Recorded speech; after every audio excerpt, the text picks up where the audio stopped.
Well, Jaguar Wright unexpectedly made several serious allegations about Jay-Z and Beyonce during that interview. As I said in the moment, they were not present to respond or defend themselves, but now they have. He continued, "We had lawyers contact us to say that those claims were totally false and have no basis in fact, and we've therefore complied with a legal request to cut them from the original interview." Morgan concluded his message with a direct apology. Editing interviews is not something we do lightly at a show called Uncensored. But, like the proverbial cries of fire in a crowded theatre, there are legal limits on us too. People were listening. You got our attention. Is what you're saying true? Because this shit is outrageous.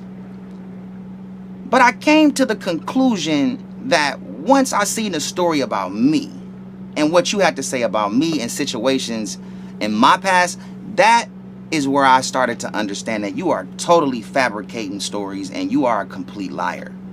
So that means that I have no respect for you and nothing you're saying. So now I'm gonna go further. How dare you disrespect Jay-Z and Beyonce? Jay-Z is an OG. Don't ever disrespect Beyonce, because now that you lying on me, and I know for sure that all the shit you're saying is a lie. Now you wanna go for Beyonce. Jaguar, you done fucked up. Jaguar Wright, you done fucked up. You don't even fucked up, don't you? You don't even fucked up. With us, $2 at 86 degrees. 1 degree is separation. yeah, it's with us. If you think about 6 people, we are. It's pretty amazing, man. How extensive that is. I mean, the fact that you said Gene Deal, who was Gene Deal who played ball. Yeah. One of our homeboys, who was actually the man who helped Big Meech, helped be the reason why there's such thing as the BMF series. Who's also tied to me because he plays with my fraternity, and then hired my line brother to be his bodyguard with Puffy. It's just you know, so that's just all right, all involved in the same world, and didn't even know it. From New York, Detroit, to Alabama State. Yeah, that's great. That's great. That's great.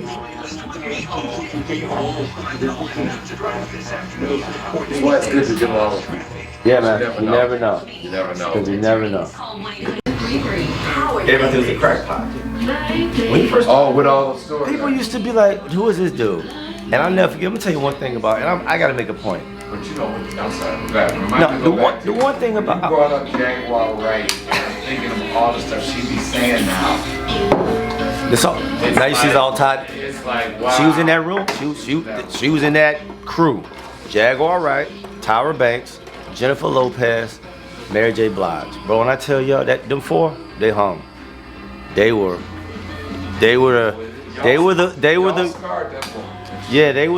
the girls that were kind of in that lifestyle with them. J-Lo was trying to come up, you know, dancing, singing. Mary had just made it. Jaguar was just coming up, right? And Tyra was the the model. Which is 4 ways of saying they all broke. Trying not to be broke. Pretty and broke. Pretty bro. We know where that combination lead to. I got good sense. Yeah. I know what to say for you Negroes and what I'm allowed not to say. And Mr. Illuminati, if y'all pay me, I will help teach these Negroes what they're allowed to talk about and what they're not allowed to talk about, so we can have a lot less.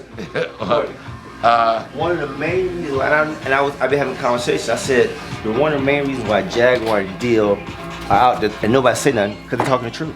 They speaking the truth. Nobody don't sue them. Nobody tell them to shut up. Nobody say nothing. Nobody don't threaten them. They tell them the truth. And when they first did it, people thought they were crazy. And me and Jay used to laugh and go, boy, people only knew. They the ones who crazy, not Jaguar and Jill. And Jill got some roll. Jill got some. Everything that man says is true. The one thing about that dude, that is a straightforward, upstanding, like in your face, hardcore truth guy that's gonna kick it to you no matter how you like it, don't like it, whatever. He ain't gonna lie, he ain't gonna cheat, he ain't gonna steal, and he gonna give it like it is. And bro, if he say it, that shit is true. trust me on that. That's why, and like I said, that's why you don't never hear nobody say nothing about him. You never hear nobody, they don't even deny it, Court. Notice that? Yeah, the deal has seen a lot. He was the one that got the call from the people in jail that told him, man, tell your people don't go out there to California. Yeah. Tell Puff and Big, the boys in the joint, as you always say, Eddie. The joint, the jail know before the streets know. Definitely. No doubt about it. So the people in jail was telling them, y'all don't need to go out to California. Not right now. It's not going to end. Well, to be honest with you, Down the joint is where all the shit broke out there. Now I wonder how the casinos do any shit break out there. Man, look, you Negroes know not to bring that after hours shit down there to them white folks. Y'all know how to act with white folks. Stop playing. Y'all all know how to act with them white folks around. Y'all reserve that ignorant shit for each other. When y'all go to them white folks shit, y'all. When y'all go to them white folks shit, y'all got good sense. Cause you know Mr. Illigent Gill. Mr. Charlie don't play before. Yeah, you know they got some security. Yeah, you shoot up their casino and see how it work out for you. Yeah, MGM Grand, Motor City or Greektown, yeah. You ask for water. See, Mr. Illuminati, I'm practicing. You ask for I'm trying to tell them. They know to leave y'all shit alone. Yeah, you right about that. Y'all come down here and turn up them white folks stuff. You gonna learn today. And you see them put you up on a pedestal. That's because they put you up on a pedestal. They made you the guy. They placed you on every network. They sold you to all y'all on here. They gave you 5 million followers. They put all this, they dress you up like a fucking hoe on the street. They gave you the Bugattis. They gave you the mansions on 2 different coasts. They put you up on a pedestal because they need you. It's like some pimp shit. When you got your main girl, you dress her up and she look like this and look like that and do this and you march her into the big room. I'm telling you. So when they put you on that motherfucking pedestal, and then you start thinking it's about you and you want to take over their shit, them people look back like this. Hold on, who the fuck you think he is? Oh, we'll show you better than we can tell you. Then they'll try to reason with you, and they'll talk to your manager, because your manager look like them. And they'll be like, hey, man, tell your man to chill out, you know? And then the manager come in, and he trying to keep his job. Hey, guy, calm down. And then you go walk around like it's all about you. You got all the cars and the mansions and the jets and all the yachts and all this and all the people running around. You talking about, yeah. And now you want to fight. Now you want to bite the hand that feeds you. Don't your mama ever always tell you that? Your mama say, never bite the hand that feeds. I'm announcing the unsealing of a 3-count indictment, charging Sean Combs with racketeering conspiracy, sex trafficking, interstate transportation for prostitution. The indictment alleges that between at least 2008 and the present, Combs abused, threatened, and coerced victims. The music mogul was denied bail yesterday after his arrest on sex trafficking and other charges. Prosecutors say that the charges stem from years of sexual abuse and threats against women. He has pleaded not guilty to those charges, and he made that plea yesterday. What's happening, family? It is your man, CRB Jr., Corey Robert Brown Jr. here at the Motown Mafia Show, of course, a Big Boss Filmworks production. Hope everybody is well and healthy and prosperous out there. Before I even get started, we hit a milestone last month, so thank you guys so much. We appreciate your support. Got some hot stuff up on our Patreon channel. We're going to talk about my brother here's Patreon channel and what he's doing. Think you guys know his face. Lifelong friend of mine. Son of the fat man, Eddie Jackson's son, Eddie Jackson Jr. How you doing, family? Good to be home, man. Good to be home. Always good to come home. Good to come home. You in from Florida? Yes, I'm in from Florida. Because you don't stay too far away from Star Island. No, I'm right by Puffy's nonsense. So we gonna get into all of that. I think both of us, with obviously families who've been involved in the streets and in court battles with the federal government for basically our entire lives, right? You got it. some of the things that are happening, I think the public might be confused about or surprised, and it seems some of the stuff that happened probably surprised Mr. Combs. But people who had lived our lives probably wouldn't have been so surprised. So let me start off with a couple things. Let me say something that seems to have gotten lost in our culture right now.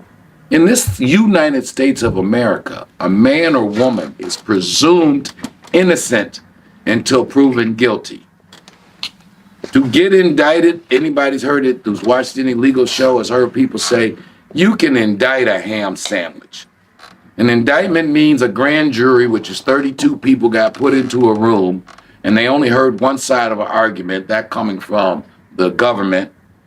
And then the majority of the people in that room thought that the government, with no cross-examination, the person who's being proposed to be indicted is not there to defend himself, he's lawyers. That's how you get indicted. And the grand jury has come back with an indictment, which the government, and we're talking, of course, about Mr. Sean Combs and his situation. So the fact that he has been indicted does not mean that he is guilty. That's not the process. That's why we in America have a thing called the Constitution that proposes that all of us, Mr. Combs, you, me, your mom, your sister, your cousin, all of us are presumed innocent until proven guilty. That said, Mr. Jackson, me and you've been talking about this situation for a minute. Let me say this. Go ahead. Mr. Combs is finna be introduced to the penitentiary system. Now, for Mr. Combs, he's finna be locked up 23 hours a day. And the only time he come out is 1 hour a day to shower and make phone calls. And you don't think he'll do like a lot of rich guys do and just have lawyers come see him throughout the day so he can get out of cell? Well, that's an hour, but that's just to see your lawyer. So now the lawyer comes see you for an hour, but to everybody else will see you when they lock down.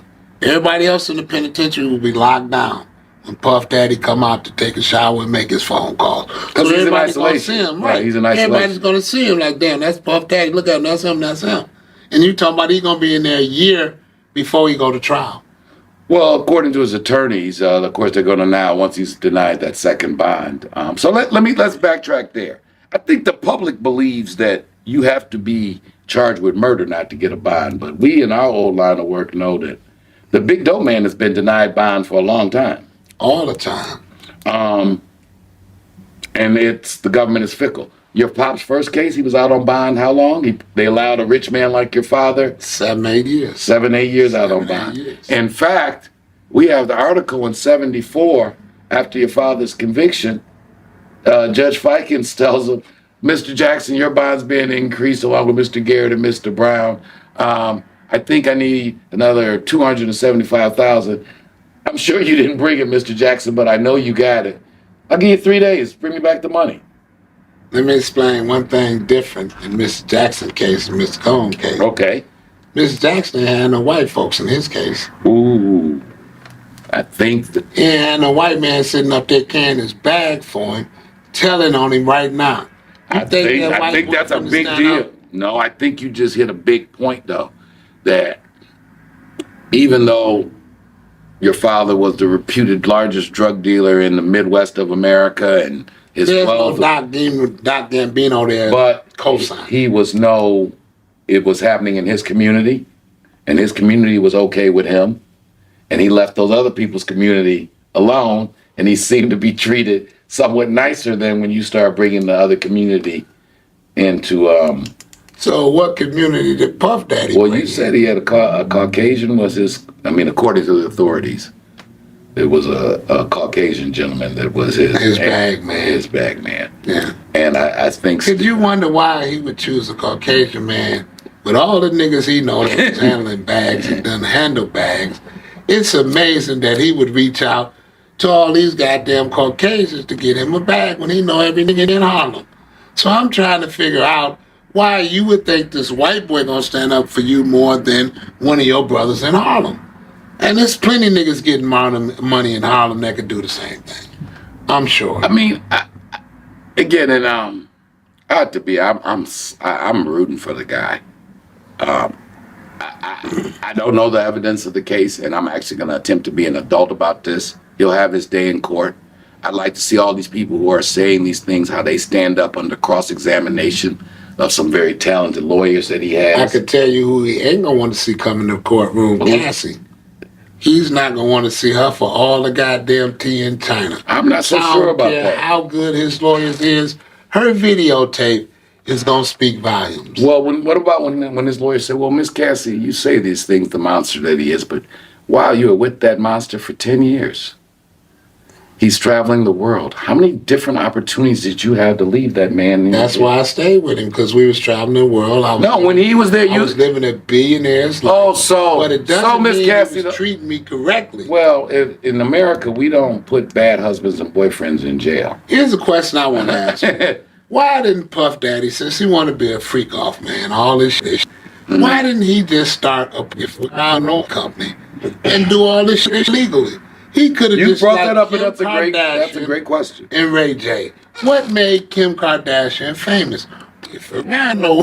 So it wouldn't have been bad for Puff Daddy to open up a company and do all this shit he did, act out. Look, John Belushi on Saturday Night Live, when they used to have a scene that say smoke weed, John Belushi would be smoking real weed. On the scene in Saturday Night Live, when they would say snort cocaine, John Belushi would be snorting real cocaine. Now, he could have did the scene and told you it was fake cocaine, and it could have been cocaine. I want to follow up on this, though, Mr. Jackson. All this shit you want to do. Why is the world so outraged by these quote-unquote freak-offs when all people I know is freak-offs being filmed? Why not film it and categorize it? But I'm confused by all this outrage in the media. And let me tell you guys something. In my old life, anybody who know me know I got 20-some years clean now, right? My brother here saw me sell a lot and probably use more. Yes. So I know a little bit about Well, you know the party scene more than most. Yeah. Put it like that. I know the party. You're a party man. All right. Thank you, sir. So what come with that is people with money and drugs. When you put 10 men and 20 women in a room with music, alcohol, and drugs, they do what men and women like to do. Now, in all my years, and I done been to the parties from LA to Miami to New York, I ain't never found it necessary, or found any of my friends found it necessary. A room full of men with money and dope, you don't have to ask the women to stay. You might have to ask them to leave, but you ain't got to ask them or force them to stay. Well, it looked like anybody who was goddamn leaving on her own and trying to leave looked like she was sneaking out the room, running down the hallway, pushing the elevator. Did you hear the explanation of that tape from his lawyer's perspective? I have not heard of that. Well, let me help you out, sir. There was a threesome going on. Cassie seemed, which happens, the party starts off fine. And again, and I don't know. So let me be clear, Cassie. I don't want to shade. This is the story that was told. This is a story that's being told. She seems to be a beautiful young woman, and she was living that life. And I've known many Cassies in my life. Some of us may have dated the same Cassie in our lives. I wouldn't put that past you, but I'm just saying, you dated the other. We had a Cassie in our lives. This guy here. At the same time, I was just like Hall and Oates. It's got to be one-on-one, and it can't be filmed. Okay, it's that simple. But okay, let me go back. The story that the lawyers are supposing. So I don't know. None of this. The court. All this is going to come out. This is going to be a long, lengthy trial. Mr. Combs has got some of the best attorneys that money can pay for. The U.S. Attorney's Office has got a 90%. Will he get a bond? I don't think so. No, I think at some point in this trial he may get a bond, but I think the government right now needs him. And he did some foolish things contacting those witnesses prior to the trial. That was just foolish. Really, that was just foolish. There you go. That was really foolish. That was naive. That was now really you want to see. Yeah, that was really naive. Now you going to that gangster shit. Yeah, he didn't understand how the feds work. And now the witnesses. And knowing he knows some of the same street guys that we know, he didn't ask them for any advice because they would have told him. But you know what's really sad? But anyway, let me hold that thought.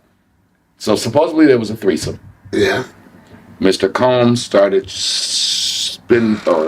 giving the other third party more attention than her. I don't know if this is true. Cassie, I'm going to put out the disclaimer. This is what his attorneys say. Does this scenario sound believable to me? Oh, yeah. Have I lived this scenario? Oh, yeah. So the threesome's going on. He's showing the newcomer, more attention than his woman. Okay. She gets angry. Okay. Takes all of his clothes. Okay. Puts them in that duffel bag. Okay. Runs out the hotel room. All right. Which is why he's running out in a towel because all his clothes in socks. Because all his She got all his clothes in the and duffel he's bag. obviously under the influence. And we'll get to the fact that as a man in recovery, man, people who got substance abuse problems, you remember me in New York, man. I got shit leaving the house and the goddamn wife beater. You gotta ask them to understand. But anyway, that's what they said. $2.5 billion. So, right, you saw me clown with a few $100,000. Now you can imagine if I'd have had a couple billion. Come on, man. You'd probably be where Puff was. You asked me. I mean, see, you like to direct the scenes. Yeah. Speak on that. I can speak now, on when you get high, now you want to direct the scene. You want her here. You want him here. You want to even play this out in your mind. You become the actually porn direct. Spike Lee. That's right. See, now we go back to why not just open up a company and make them all the motherfuckers sign contract, man, and they couldn't have did nothing to you. Make sure, go phone whatever the legal age is, sign a contract to do all this different, and you off the hook. Okay, and I ain't gonna put my man out there too much. Shout out to Uncle Doink out there. There was a guy that we familiar with, his family with us. Oh, the man, Uncle Doink. Doink, great. There you go. Doink was that guy in the town for a while. Right. And he was deeply immersed into the strip club scene and the after hours and the party scenes, All of that, right? He was having the freak offs, actually. Uncle Doink was the freak off. Oh, right. And was anybody mad at Doink or? But come on. Was anybody saying in our day? Now times have changed. Doink was respected when the girls were asking, and we're not the girls asking Doink, could they come to his parties? Because they getting cashed out. Everybody who entered the door paid $500 to come to the party. Have you attended one of these parties before? Yes, quite a few of these parties. But what I'm saying is, we all paid $500. Then you go around to whatever girl you like, and everybody would have their little flashlight and looking all up ass, all this shit. Some of them would want to fuck. Some of them wouldn't want if wouldn't want to, but some of them would. You make the right offer, you're gonna get your action on. But see, was anybody forced from anybody? Was anybody forced? Was there guns being put on these girls? And they can leave anytime they wanted. Matter of fact, though, they was the last ones to leave. No, they left with them. About the last one to leave. Not only they left with them, they couldn't have left with them. Thank you. So I'm just saying, that's a correct freak off. Understand?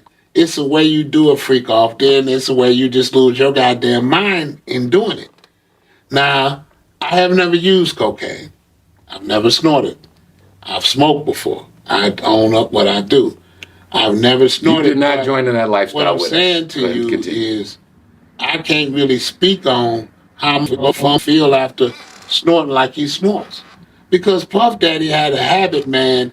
He got a monkey on his back right now, man. That nigga in the jail cell, he got a roll of toilet paper. His nose is running like a goddamn faucet because he can't get his fix.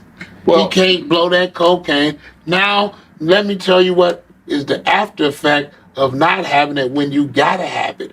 That nigga sitting in the bathroom in there, his nose just dry. He's dripping dry. It's just dripping dry.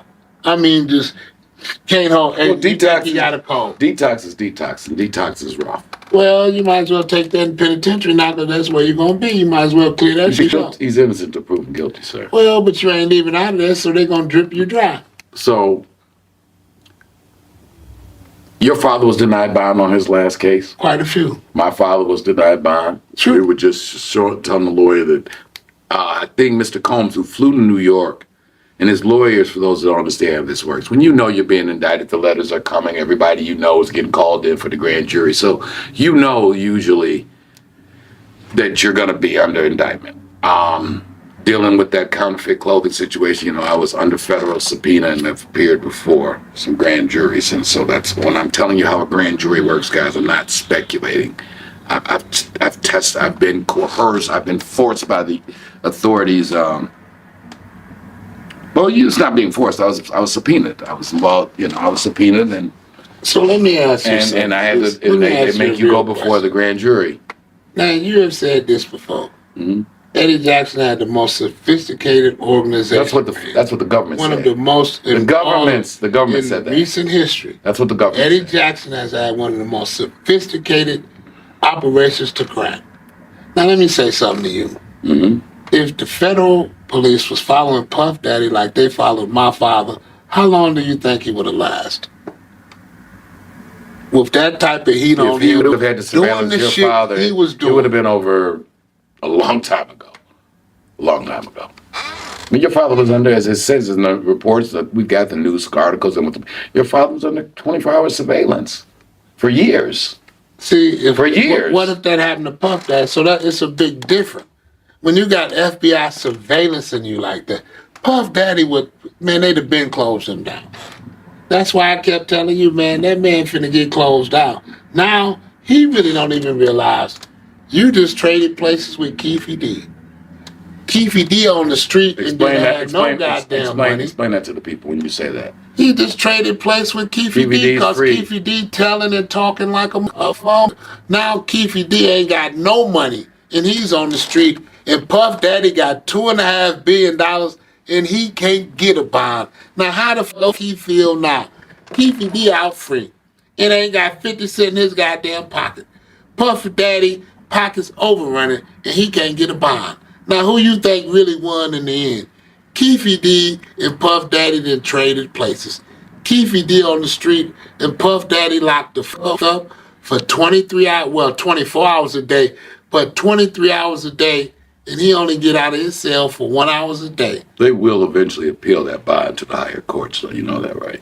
No, man, he gonna get No, one I don't think they want to give him a flight bond. risk. I don't think they want to. At this point in his life, he's a flight risk. Any case, any charge that carries 20 years at this point, and he's over 50 years old, you don't have to give him a bond. Well, because the time with the charge is too much. You'll run off. That's what Judge Dugan, shout out to R.I.P. Patrick Dugan, was the last sentencing judge who actually was a very fair man, who was the father of the current mayor of Detroit, Michael Dugan. Yeah. But he denied my father's bond, and his justification, even though my mom was willing to put up a substantial amount of, she was willing to put up all of her real estate portfolio. Chuck Goldfarb told the feds when the lawyers were putting together Pop's bond package, whatever cash amount you need, I'll put up. You guys tell me how much to put up. And Dugan told him, Mr. Brown, there's no amount of property or money that will guarantee you coming back to court at your age. Yeah. It actually was a reasonable position. But now, what was Mr. Brown's argument? That I've been involved in the Jackson organization. We were out on bond for 7 years. We never missed one court date. After we were found guilty, you guys gave us 6 months to get our affairs in order. Me and the other 30 members self-surrendered. Mr. Jackson, your pops had already got caught going to Las Vegas with that bullshit. See, that's that Puff Daddy bullshit. Your dad. See, I'm gonna tell y'all your dad something. had already. Sometimes you can have too much goddamn money. You can think you can do anything and you can't. And you're gonna play with the motherfucking federal government, and you're gonna find out no matter how much goddamn money you got, it ain't gonna be enough. Ask Mr. Weinstein that. And I think he had a few more dollars more than Puff Daddy, if you ask me. And a lot more connections. There you go. So now Most he's sitting man in goddamn jail, and Puff Daddy thinks he ain't gonna sit in jail. In defense, just again for the record, there is no reports of minors or anything like that being involved. But I don't think it was in Weinstein's case either, was it? Man, you fucked all of Hollywood, fucked up all of them. Now you gonna talk about, see, you the stuff. Let me just tell you the truth. If I was Puff Daddy, I would be sitting right next to Russell Simmons right now. What's up, my man, Russ? What we gonna smoke tonight? Who we gonna smoke tonight? Well, you know, we did a post in the Dominican Republic when called Russ Fight or left, Flee. I would have motherfucking left with Russell Simmons. We would have left them together hand in hand. Well, now, let me be honest, though, Ms. Jackson. You have said on your station, by the way, that's Real True Street Crimes, right? That's right. And then you're also on Patreon. You got it. America Real True Street Crime on Patreon. That's right. And you're on Real True Street Crimes. On YouTube. On YouTube. That's right. On your platform. The real shoes. The red shoes. The red dots and the red shoes. There you go. On your channel, you have said more than one post about you've been kind of hard on guys who've copped out, to be honest, my friend. You've been hard on guys that've copped out. Yes, I have. You've been kind of hard on guys who fled. Yes, I have. Not on John Classen. Or Marion Wakefield.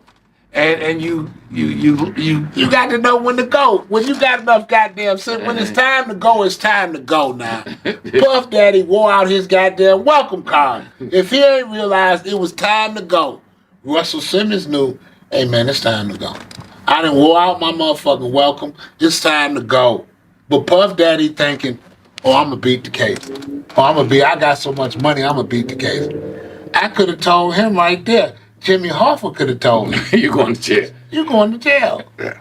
Richard Nixon could have told him. Yeah. You're going to have to resign.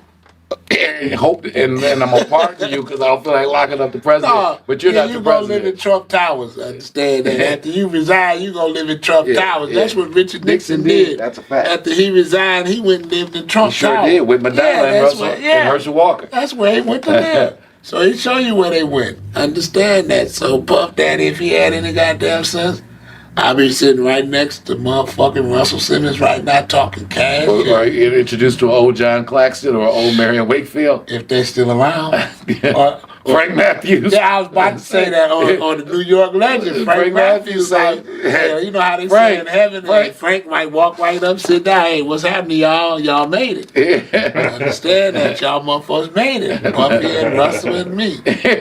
Understand that. And meet my friend Marion and John. There you go. We ain't been back to America in a long time. John started it all. John was the first to do it. Yes, he was. That's what people really don't realize about John Classen. And as I tell you, I do a Street Corner Boys series.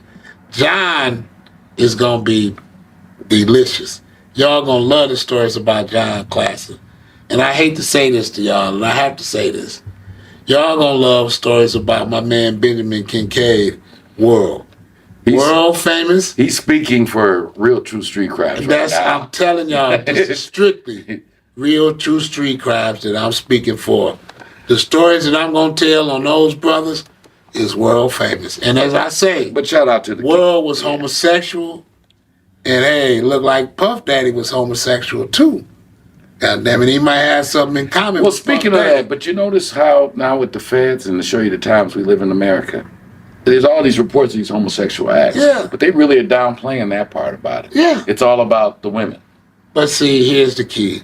And I just find that odd. I just find that really odd. So much incriminating evidence on everybody. Allegedly. Because of those tapes. Allegedly. Look. Allegedly. None of this has been proven. Anything the government wants to be told will be told. Oh, well, they told about 1,000 jars of baby oil or whatever. Oh, it's more to come. It's more to come. It's more to come. But I don't have to tell you. I don't have to tell you that the feds lie. That is bullshit. Women. That's total bullshit. Let's get people to jars of baby the federal oil. government. It's total bullshit. It's total bullshit. That's just for you all in the public. That's bullshit. Because that ain't no evidence of any crime. Right, none. And then didn't during your guys' case, didn't they take different conversations you guys are having? They call it excerpts. And then they take it and then they mixed it all back together. But see, here's the problem. Excerpt conversations is conversations that are cut and spliced. When they show you a whole tape, a whole scene that's never been cut, because he's Richard Nixon. You defending Richard Nixon with all the goddamn you White mean by House recording, but by recording all your activity. Only Richard would do that. And Puff Daddy must have thought he was Richard Nixon to be sitting down recording all this dumb shit he's doing. Well, he's gonna have a day in court. Richard Nixon had a day in court too. No, he had to resign. He got pardoned. He got pardoned. Yeah, he ain't got no Ford in his future. Well, maybe Trump will pardon him. But prosecutors have been known to sometimes stretch the truth, right? The U.S. attorneys have been known to stretch the truth. It was easier my man Henry Rossblatt to sell that with all this video and taped evidence and taped conversations. It's hard to make him. I'd say he didn't see what he seen. But there's no law against grown people getting high having sex. There's no law against grown people getting high having sex. Where's R. Kelly pissing on women at? You're funny. Where is R. Kelly pissing on women at right here today? Speaking of that, our community knew and had seen that R. Kelly tape. I'm just confused how all this outrage. I mean, what he did or didn't do, we about to find out. But all of these podcasts where people are like, oh, I can't believe he was involved in this freak off. Y'all like Don Juan Bishop, and shout out to the great Don Juan the Bishop. He a pimp. We always like pimps and hoes. So why we getting all funny style with this puppy thing? This is a little different. What they accusing them? Judge Joe Brown say paying a woman, taking her, fucking her, and she clipping you out your goddamn wallet, and you probably whoop her ass for that. Other than taking a bitch, she get high and want to leave, you can't go nowhere.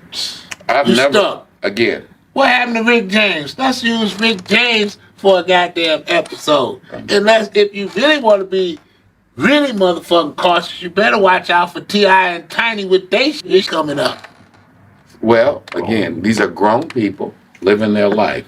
And I want all these tough street gangster people online who all of a sudden now have gotten so squared that they can't believe that this kind of stuff goes on. I don't know what outside they've been at. They went outside when we was outside. Hi, this is Al Prophet. You might know me from YouTube. Courtney Brown and Lou are doing their Patreon. We're moving over from YouTube to a lot of exclusive content only visible on their Patreon. So go to the Big Boss Filmworks Patreon for a lot of exclusive content and not saddled by commercials and not saddled by the vagaries of what you can and can't show on YouTube. Appreciate that, fam. So yeah, fam, we got a lot of hot stuff coming. We're moving over some stuff that we have put out that for whatever reason got relocated, never got the attention that it was supposed to. And then we got some fresh stuff that's been done. A lot of stuff here with our content partner and American Dope, Al Prophet, then some internal stuff, some exclusive interviews with street legends all over the country. Uncut raw. So a lot of have to deal with YouTube censoring and all that. Certain specific details of some of the things from the 40 years that the family was in the streets that we just could not go into on YouTube. We can do it on Patreon. So we think it's going to be freeing. We're going to really be able to give you guys some raw, uncut stuff. And it's going to be hot, man. I'm looking forward to it. So again, Patreon. I'll let you, man.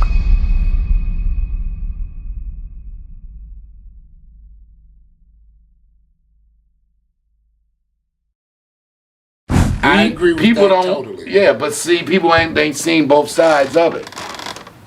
You know, and we talked about it with Kavar. You saw me serve people at noon and then be buying the shit back from them at night. Let me just you know, daddy with this one. I've been out there like that. It can happen. One of the greatest entertainers of my lifetime, Michael Jackson. Mm-hmm. And Michael Jackson said this: they make as much money off of you as when they were selling your name and selling you Biggie, Mary J, 112, all of y'all. Mm-hmm. Made a lot of money off y'all.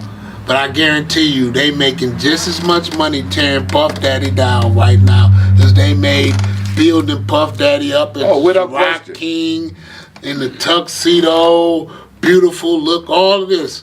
Now I guarantee you the media is making just as much money tearing him down as they made building him up. And you think there's some people who are gonna testify against him? That you think all the people in this circle gonna stand up? Ain't not one of them gonna stand up. Yeah, if it's 50 in the case, 50 will testify against him. He might wind up testifying against his own goddamn self if he ain't careful. I think the difference also we were talking about back in our day, those are real guys who were and real girls. I mean, these were women who lived a certain lifestyle. There were guys that lived a certain lifestyle, and there was none of that. It was what gangsters do and what broads who live that life do. And They wanted a good time and their cash rewards, and guys wanted a good time and wanted to spend some cash. But you didn't get the kind of access he got. The kind of access he got on Hollywood. So you ain't realizing the kind of access he got. I mean, again, I think he was obviously the drugs impair people's decision making. People make very poor decisions. And when you get and as you spoke, as you said, money can be a drug all in of itself, man. It is. Money's a drug all in of itself, man. That money will drive you nuts, you know. And he ain't the first. You can believe that. He ain't the first that the money that drove crazy. Look, the money drove my father crazy. At a point, anybody gonna be delirious with money because they're gonna think everybody want that money. So it's gonna actually run anybody crazy. And it actually alienates you from everybody else because you're already thinking everybody wants your money. Yeah. So automatically you alienated from all of your people. But see, you got to keep that connection. Like reality. OJ had. To reality. See, goddamn it, see, OJ had that kind of connection with the people you want. Rest in peace, Orenthal. I got to give OJ credit. Rest Him in and Johnny peace. Cochran went to work.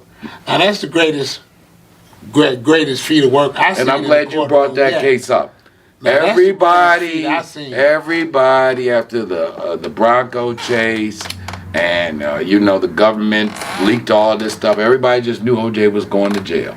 He was also, of course, denied bond, but obviously it was a double murder he was being charged with. So of course he was going to be denied bond. Yeah. Right. So they denied his bond, and so he had to be incarcerated throughout his entire trial. But he assembled truly the best legal team at his time that he could assemble. So let me ask you a question. And did he not walk out that courtroom a free man? So who Puff Daddy got defending him? I can't think of the guy's name off. I mean, he comes, obviously, he's supposed to be one of the best criminal defense. Let's be honest. He's supposed to be one of the best. You just said the key to it. When the fat man walked in the courtroom, he had the best. He had Milton Henry and Henry Ross Black defending him. Backed up by Shelley Harper. Wasn't no one goddamn lawyer, and they had a team of lawyers defending him. The other 32 defendants. Understand this. So you telling me this man gonna have one lawyer handle this case? No. He's got a team of lawyers. No Barry, Shaq, none of these super lawyers from the OJ case. Well, see, we know he'd have Johnny because he used Johnny before, but Johnny is gone. But I think people should remember that it looked like O.J. Simpson was going to get life, and O.J. Simpson walked out of the courtroom a free man. But see, I love to fight now. I want to see the attorneys. That's what I just asked you. Nigga, bring some attorneys on this so we can see the fight. Bring some bad motherfuckers in here to fight the fight. What we do know is he has a... But now, see, here's the key. Money's not an issue. He might have a team of lawyers like Donald Trump got. Well, Mr. Trump has an army of lawyers. They ain't very good.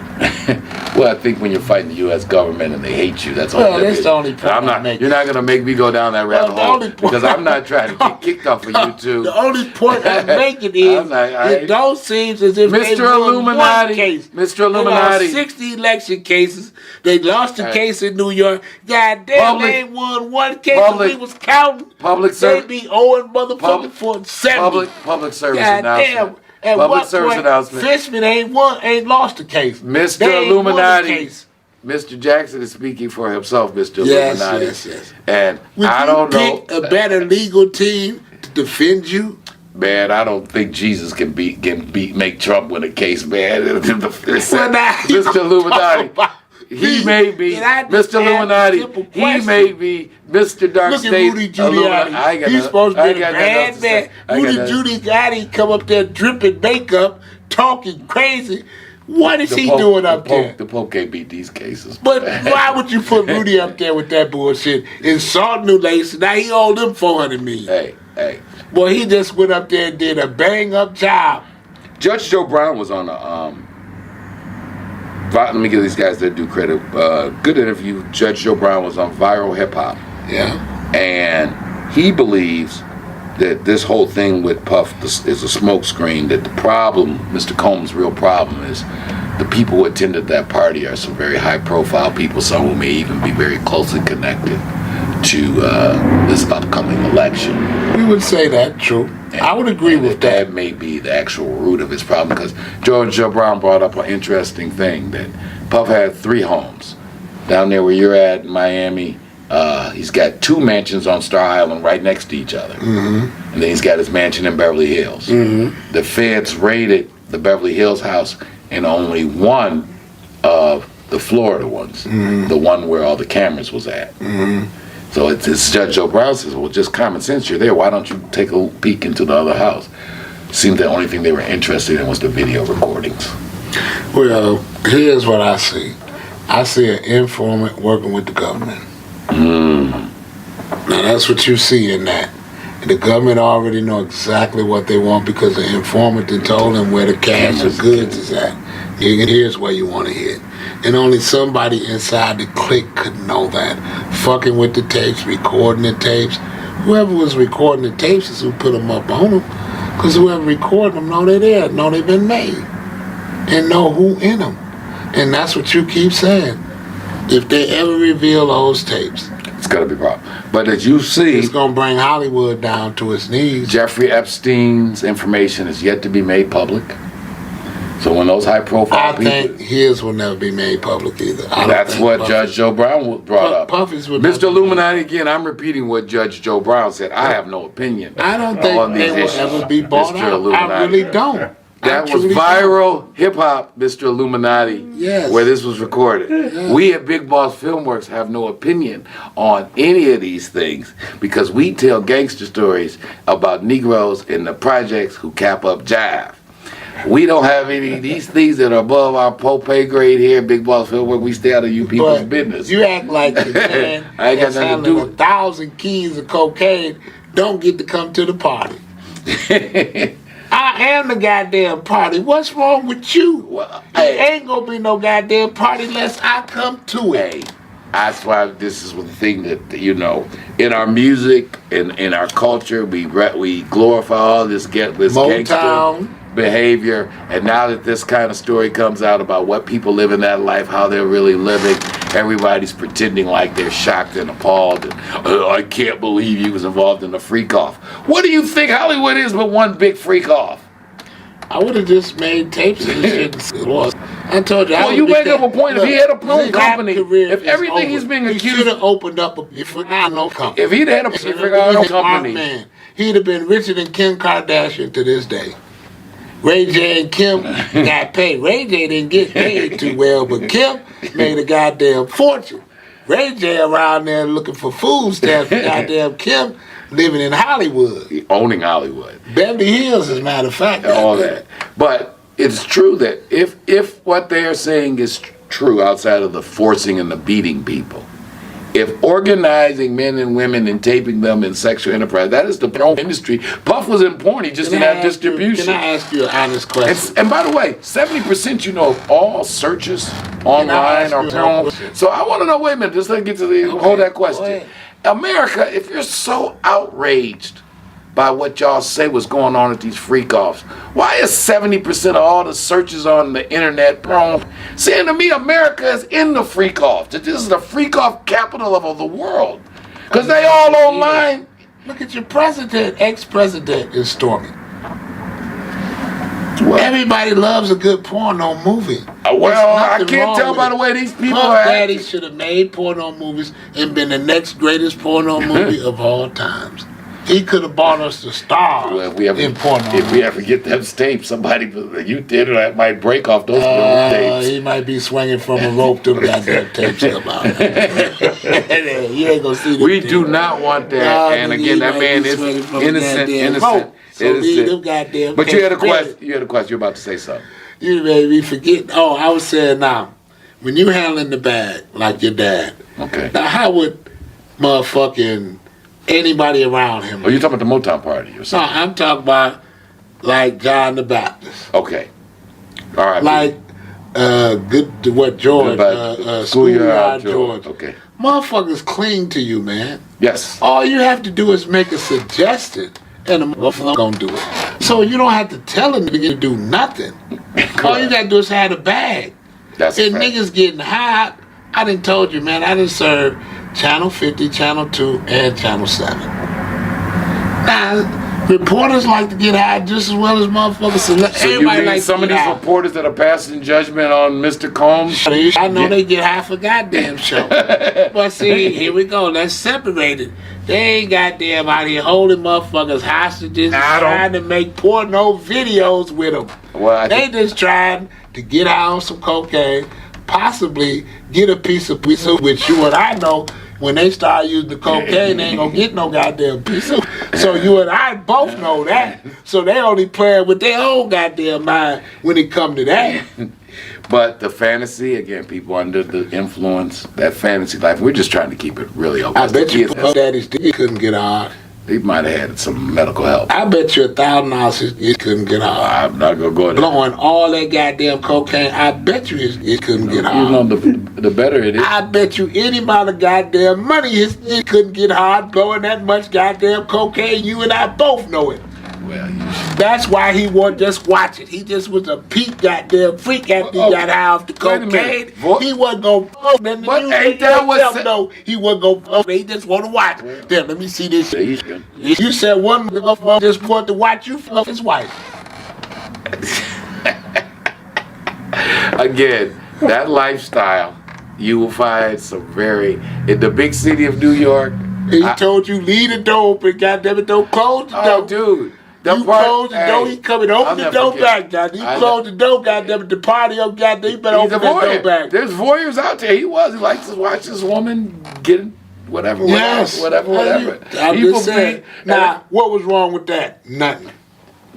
Nothing. Wasn't nothing wrong with that. Nothing. Except for I kept closing the door. Well, that's about it. But I'm saying anything else wasn't nothing wrong with it. No, consenting adults doing what consenting adults want to do. I mean, that's why I can't be a hypocrite with this situation. that was a long time ago. Again, I got 20 years clean, guys. So I'm talking about a different lifetime ago. But in that lifetime, I have been in some parties. You and Wesley used to be in the stall at nails snorting coke and shit. I've got Wesley, Tyson. All the motherfuckers in nails getting high in the stall. I mean, that's what I'm saying, man. And New York and Puff comes from that era, and I'm not making any excuses.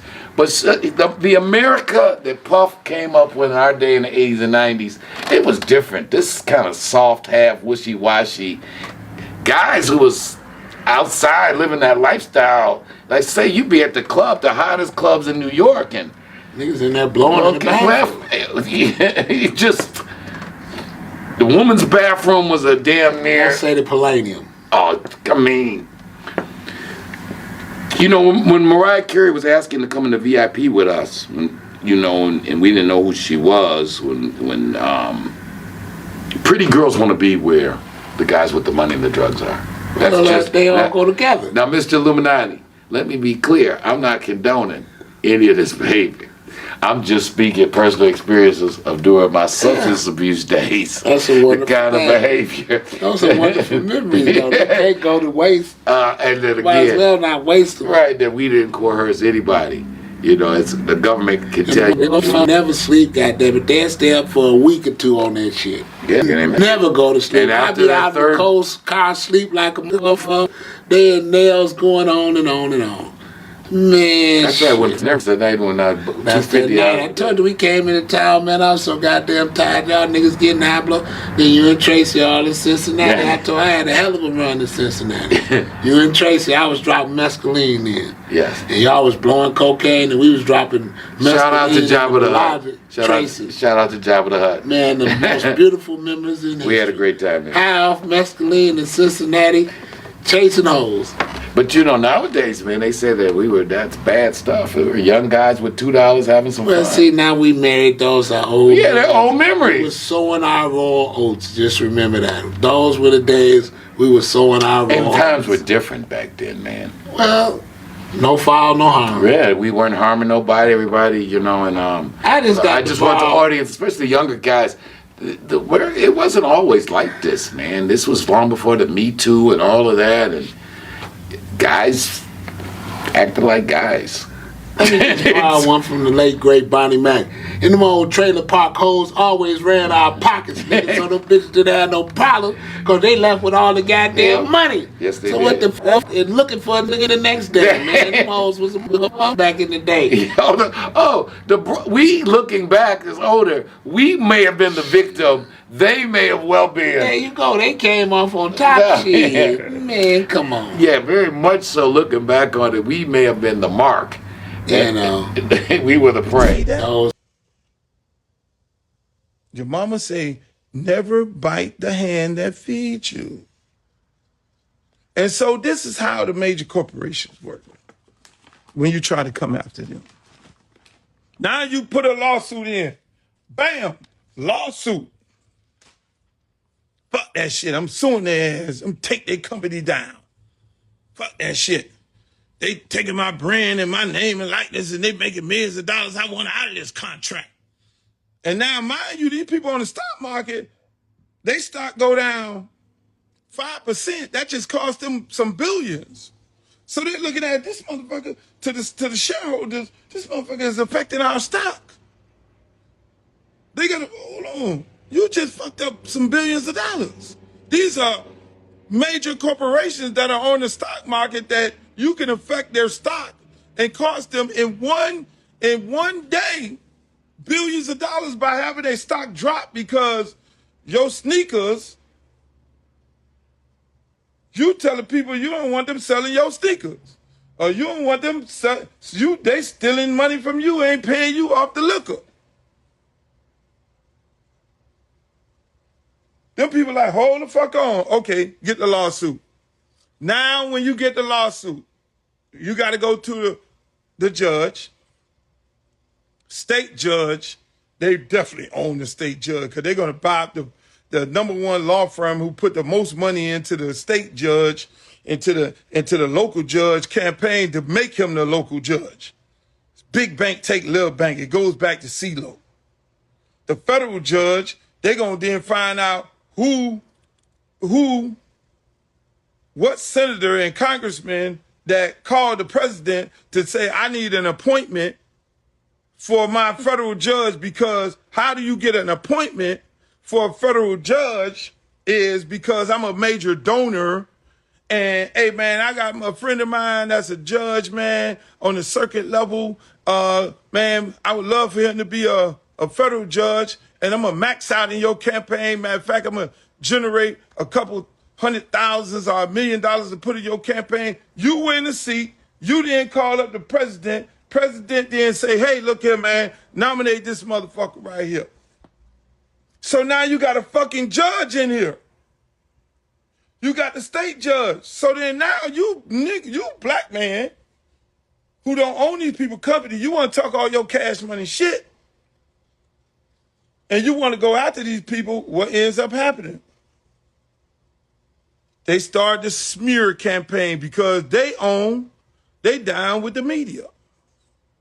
They got to smear you before you go into the courtroom of your peers. They go, okay, we can't settle with this dude. We'll have no voice of reason. He want to act crazy. Now we're going to go after you. Now we're going to call up our same senator. Hey, man, I need you, man, go issue a search warrant, man. I need you to drag this motherfucker. In the hood, that's what we call it. I want you to drag his ass. I want you to have all kind of allegations. So by the time he come in this courtroom, he going to wish he know we're going to take every fucking dime you got. Because we made you. You didn't make us, God damn it. You fuck with my stock. You fuck with my money. You fuck with me. I'm going to fuck with you. I'm going to break your ass down to the lowest term. That's how this shit go, boss. So when you fuck with them people that put that bread in your pocket that made you, they're gonna take you down to the lowest terms. Sound like the movie Scarface. Bingo.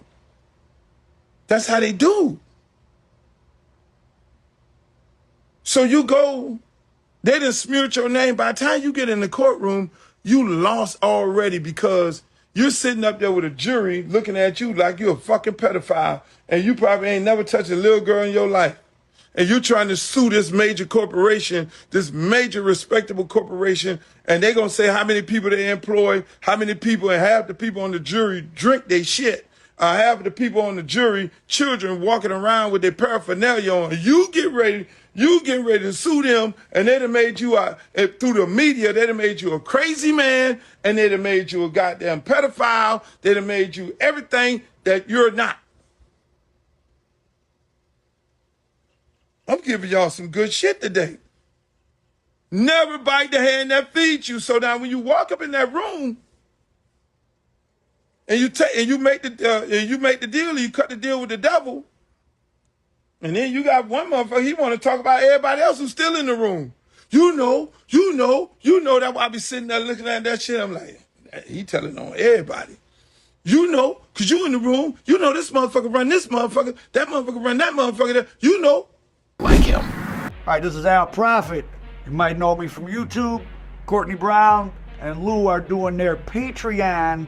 We're moving over from YouTube to a lot of exclusive content only visible on their Patreon. So go to the Big Boss Filmworks Patreon for a lot of exclusive content and not saddled by commercials and not saddled by the vagaries of what you can and can't show on YouTube.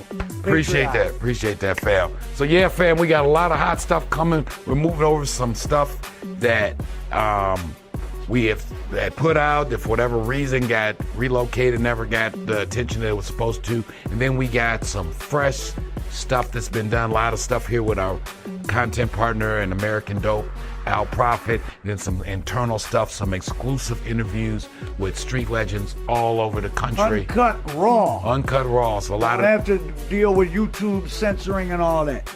Certain specific details of some of the things from the 40 years that the family was in the streets that we just could not go into on YouTube. We can do it on Patreon. So we think it's going to be freeing.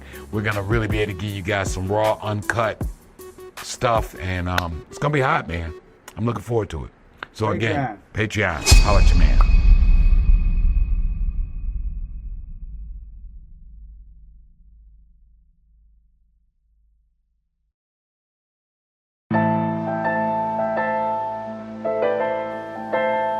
From the makers of Motown Mafia, beyond the headlines, beyond the crime, beyond the glamours and gold, they don't run around the streets.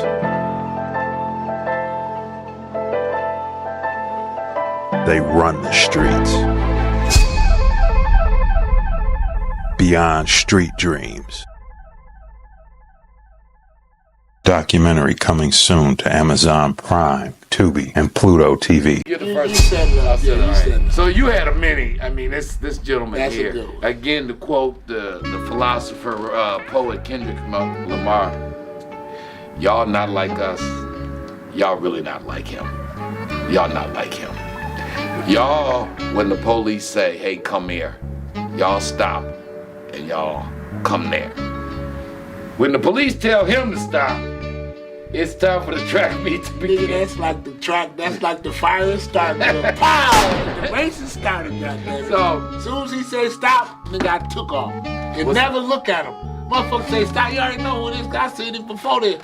Hoping he don't say shit. This one night, though, I wasn't there when they raided this spot, but you called your sister. Yeah. Your sister called your attorney, Mr. Fishman. Yeah. By the time me and your uncle, shout out to Boop, the Beast Mugabe, known him all my life, my man. And I come on the block looking for some help because I'm fucked up. And the block tell me, Eddie at the 5th precinct. Well, 2 problems I got with that. 1, my man locked up. And 2nd, my man with the money in the bag locked up. So I got what they call motivation. I got to get on the case. Come on, boo, we going down to the 5th precinct. We called Trisha. Trisha say that she already done called the lawyers. We get to the 5th precinct. They tell us just hold on for a minute. He's already got his lawyers working on him. Because you would get what's called a writ. Explain to people a writ. Steve Shock is a man who would always come and get me out on the writ. Brother Steve Shock, and peace and love to you. Steve Shock would come and get me out on the writ. So I called Steve Shock, cost $1,500. Steve Shock would come get me out on the writ.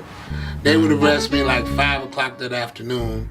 Steve Sharp would have me out like 10 or 11 o'clock that night.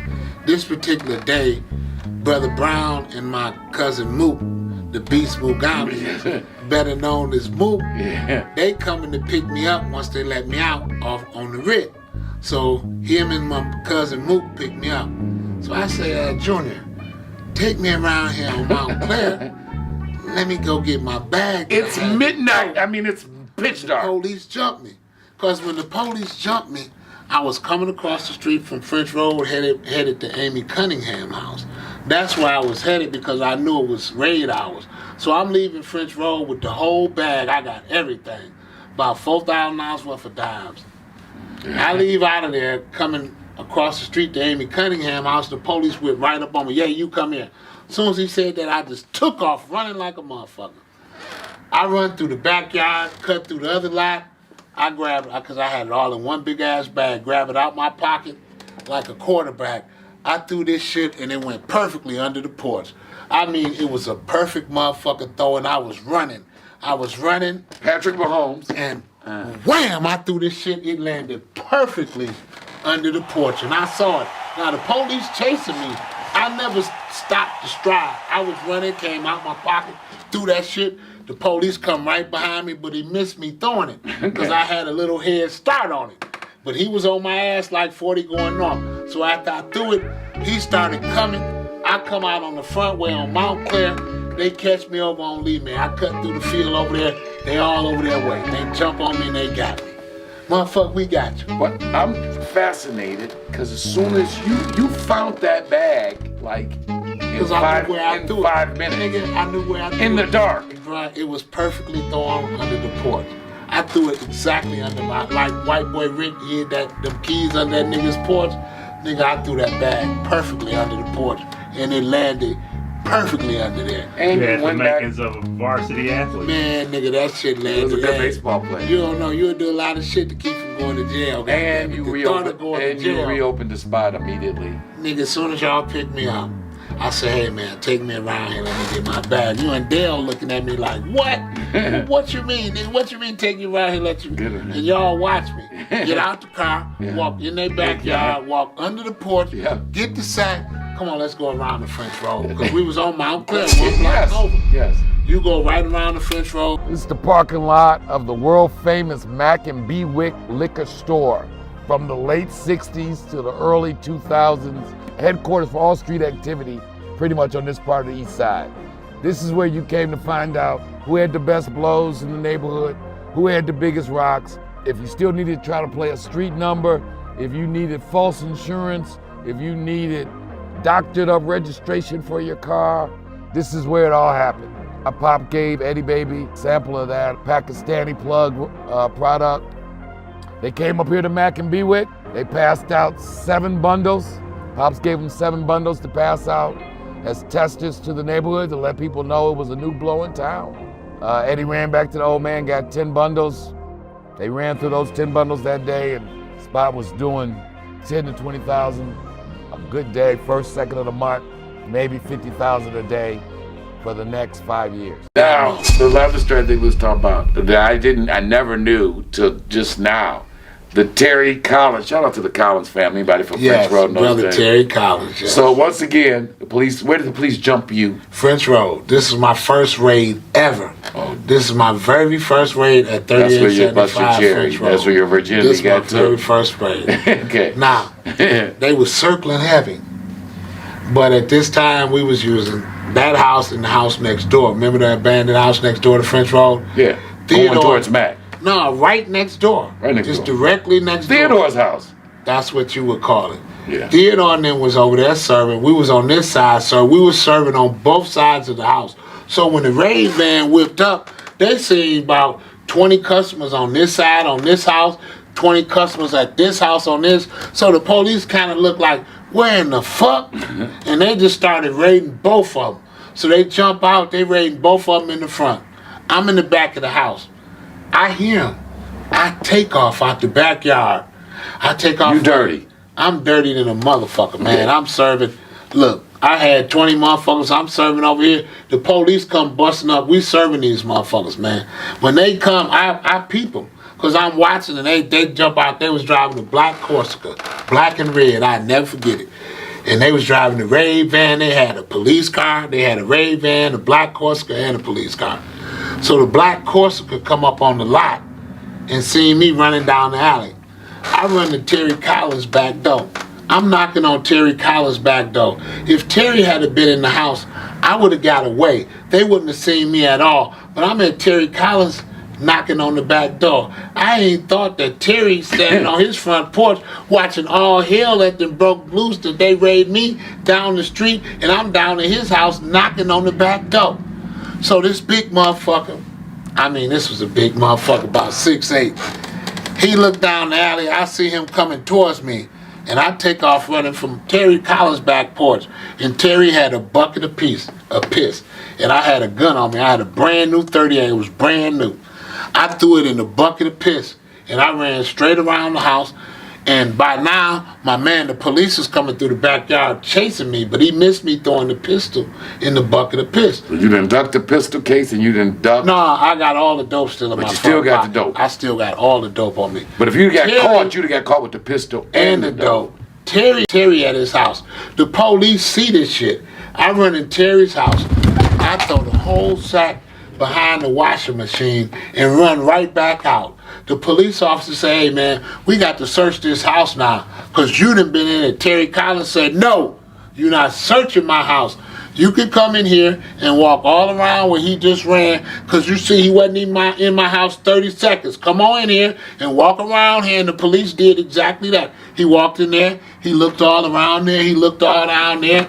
He said, no, he ain't leave shit in there. Nigga, I had left threw all the shit behind the washer. And Terry knew it. He telling the police, hell no, y'all ain't finna search. I go to jail. Terry is smoking like a motherfucker. I get out. I get rated out again by Steve Sharp. I'm burning this shit out. I get rated out again, $1,500 by Steve Sharp. I come back home by 12 that night. $15,000, $20,000 man, on Ritz. To where they denied they wouldn't even give me no more Ritz. I burnt that shit out. I come back to Terry's house that night. Terry said, nigga, here go your bag. I say, man, good looking, man, because if the police had caught me with this shit, man, you could have actually kept it all. I took the shit back, opened up the bag, opened up his hand. I said, hey, man, here goes some more. Closed it and left out. Whatever you got, man. Thank you. Left the fuck out the house like, man, good looking Terry Collins. That motherfucker saved me. This man, Mr. Jackson Jr., was very serious about not going to jail. Nigga, do or die. What James Bond say, do or die, nigga? You got to have an escape route when you start this shit. I always kept a stash spot. But I don't think you understand how your mentality, which obviously served you well, that people don't understand that part of it, that in this life, it can get real quick. You playing chess and you better prepare for their next move. Yeah. You better prepare for when they come to raid you, what you gonna do.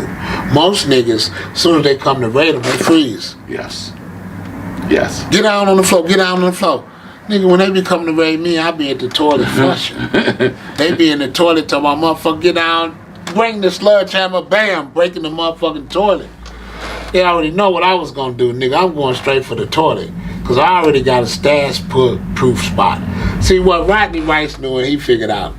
Nigga, I would have dope upstairs in the attic here. That was my stash. Yeah, well, that was an impossible spot to find. Nigga wouldn't find it. Dad Jack almost got it busted one day running his ass up there.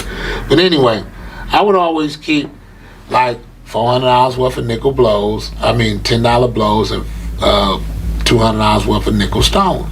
So if the police come, I'ma flush all that. I ain't never going nowhere near the major stash, or either I stashed outside. Most of my stashes was outside. I used to take Dennis. It'd be 4 o'clock in the morning. I'd be just ran out.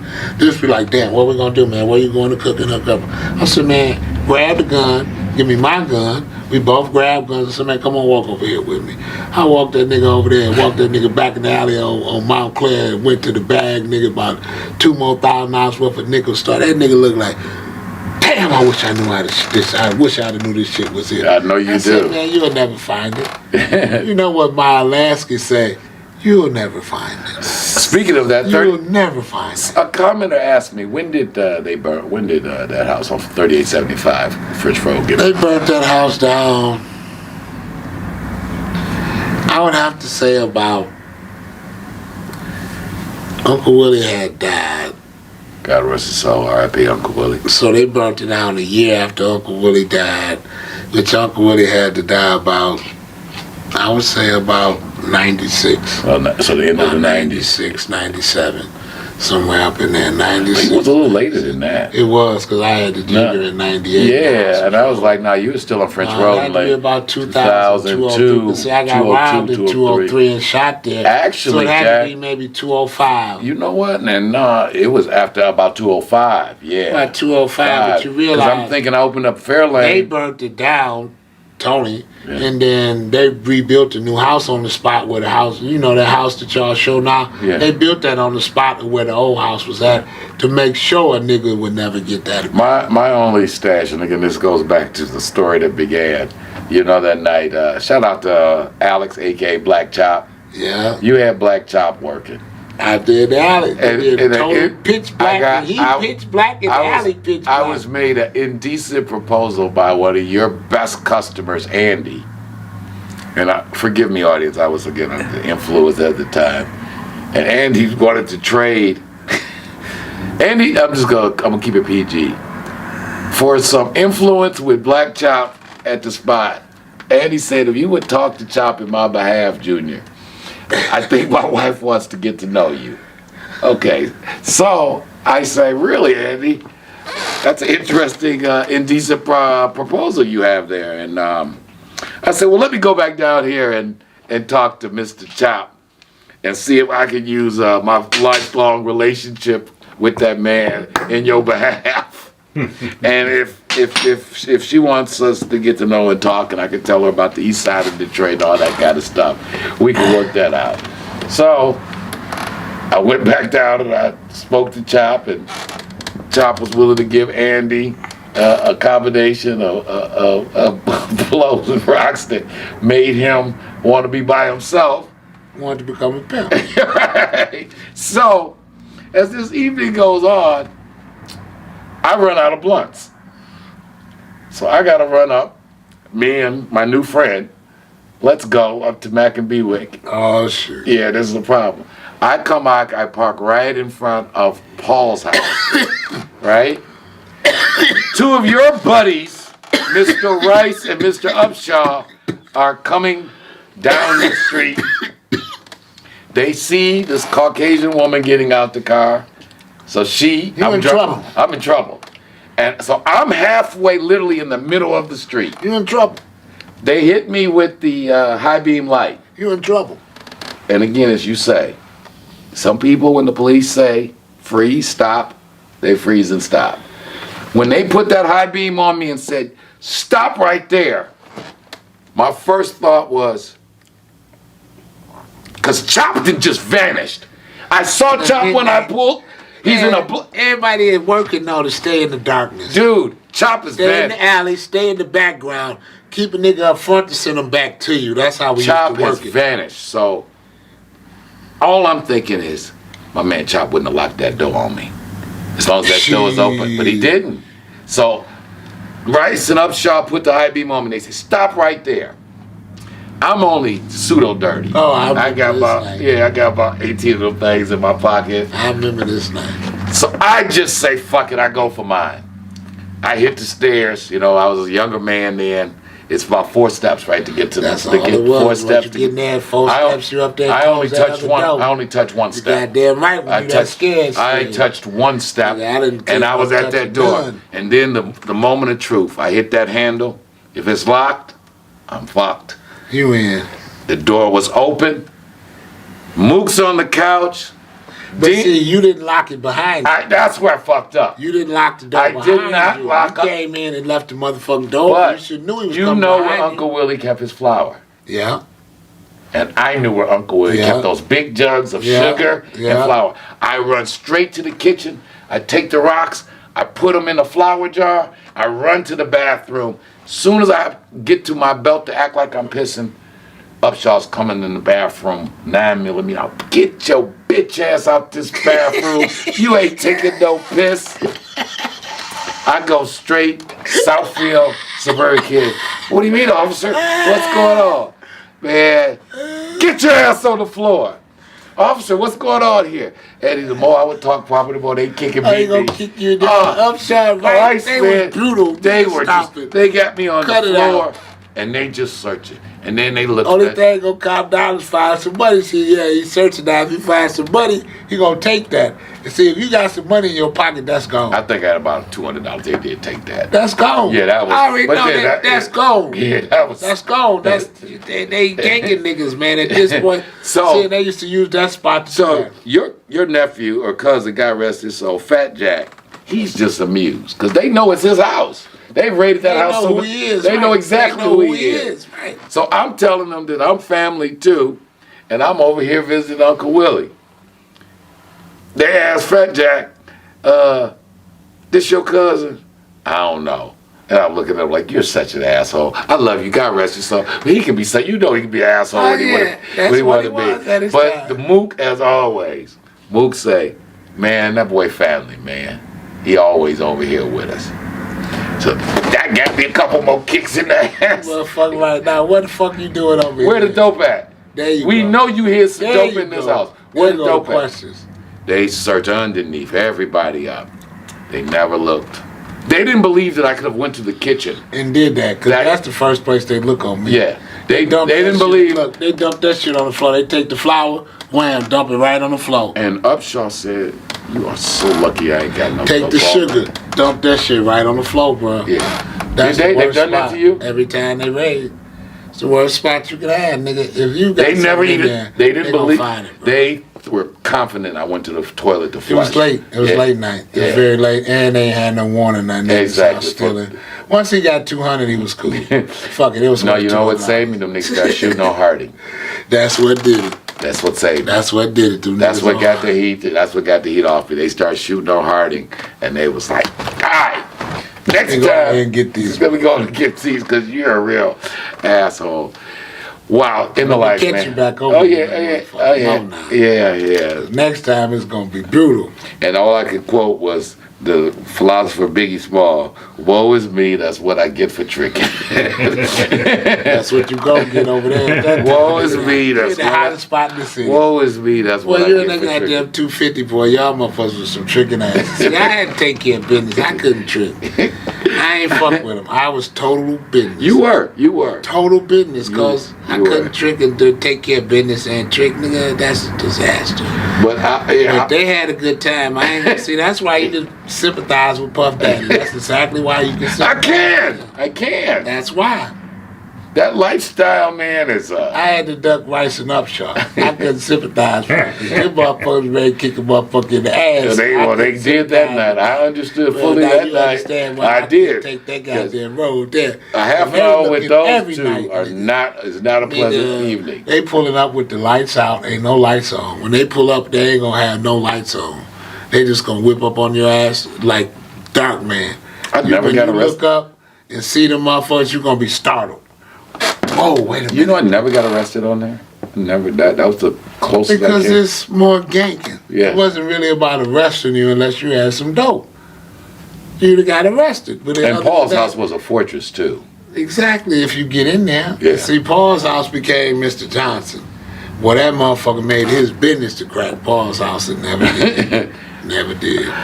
So, yeah, man. There was a time, guys. There was a time. But, again, Eddie Jackson Jr., thank you as always, beloved. Oh, man, it's always good to come home. Man. Ain't nothing like home. Real True Street Crimes on YouTube. Real True Street Crimes on Patreon. Working on the Street Corner Boy story. Working hard. We're going to try to do some collaboration work on that. And don't forget about Real True Street Crime, the magazine as well. Working hard on that as well. And the book. Trying to do too much, but understand that work. Better some motion than no motion. That's a fact. That's a fact. That's a fact.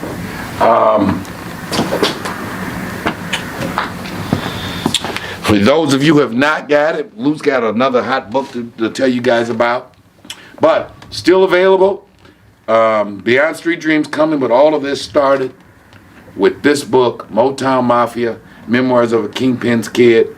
It details the story about his dad, who of course got this whole thing popping. Your dad put the game down in '69, and who knew that 5 decades later his name would be ringing.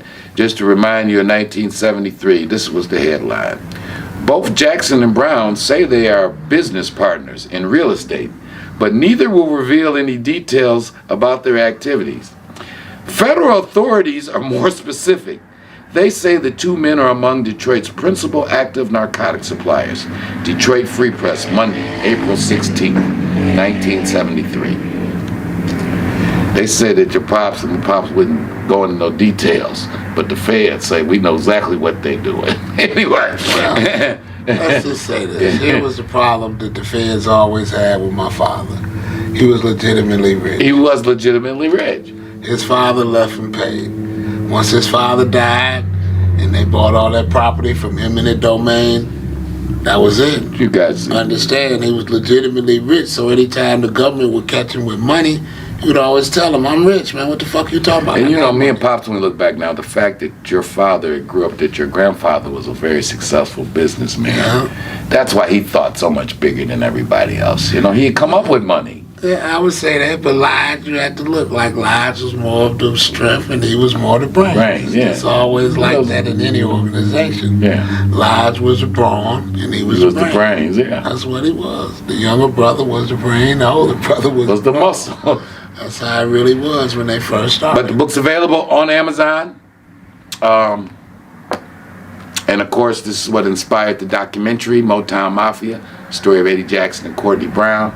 Again, it's a phenomenal story. You know, his father's activities, you know, became legendary. So that's available on Tubi, Amazon Prime, and Pluto TV. So make sure you guys are checking out Motown Mafia, the book, Motown Mafia, the documentary. Make sure you're checking them out on YouTube and on Patreon. We got some great stuff now on our Patreon channel too. That's, what is that, little Big Boss Filmworks at Patreon? Patreon.com/Big Boss Filmworks. Yeah, it's going down, and we got some exclusive stuff. You know, Jack, we gonna wrap this up. But you know, we thank our partners. You had said some things on your platform about the way the money gets split up, though, in this digital game. There you go. And I don't think you're happy about the way the money gets split up. No, and I know I'm not happy with it. And I'm of the point almost. Yeah, we just need to put our own stuff up. They always told me, quitters never win and winners never quit. Yeah. So I always keep that thought in my mind. If I quit, I should never win. That is a fact. And when I start winning, goddammit, we ain't gonna quit. That's right. Peace and love. And before we get out of here, Lou, tell them about Mom's book. Yes. Check out Karen Knocks Out Cancer 6 and 0 at KarenKnocksOutCancer.com.